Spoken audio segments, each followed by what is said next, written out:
তো hello guys, welcome back to my কৃষি খামার। তা আপনাদের দেখাতে চলেছি শিং মাছের ব্রিডিং কত শর্টভাবে করা যায়।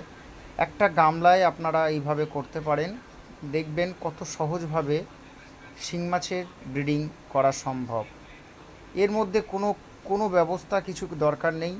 একটা গামলা শুধু সাধারণভাবে আপনাদের ঘরেই আছে, দিয়ে এক পেয়ার মাছ নিয়ে আপনারা ইঞ্জেকশন করে এই গামলায় দিয়ে রাখবেন। বিশেষ করে একটা এয়ারেশনের ব্যবস্থাটা করবেন, দেখবেন সুন্দরভাবে মাছ ডিম দিয়ে দেবে। আর যা মাছ নেবেন, মা মাছ নেবেন, তার বেশি একটা ছেলে মাছ বেশি নেবেন, সবচেয়ে ভালো। আর 1 ঘন্টার ব্যবধান রাখবেন ছেলে মাছকে, আরও ভালোভাবে ডিম দেবে। দেখবেন পরীক্ষামূলকভাবেই আমি করেছি। তা আশা করছি আপনাদের এই ভিডিওগুলো ভালো লাগছে।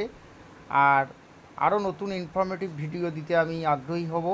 আপনারা পাশে থাকবেন। আপনারা পাশে না থাকলে আমি আর ভিডিও ছাড়লে ভালো লাগবে না। নতুনত্ব ভিডিও আপনাদেরকেও দেবো, আপনারা দেখবেন। আর আপনারাও নিজের চারা নিজে বাড়িতে ট্রাই করুন, প্র্যাকটিস করুন, আপনারাও পারবেন। কোনো কিছু ব্যাপার না, খুব সহজ পদ্ধতিতে। ধন্যবাদ, সবাই ভালো থাকবেন, সুস্থ থাকবেন।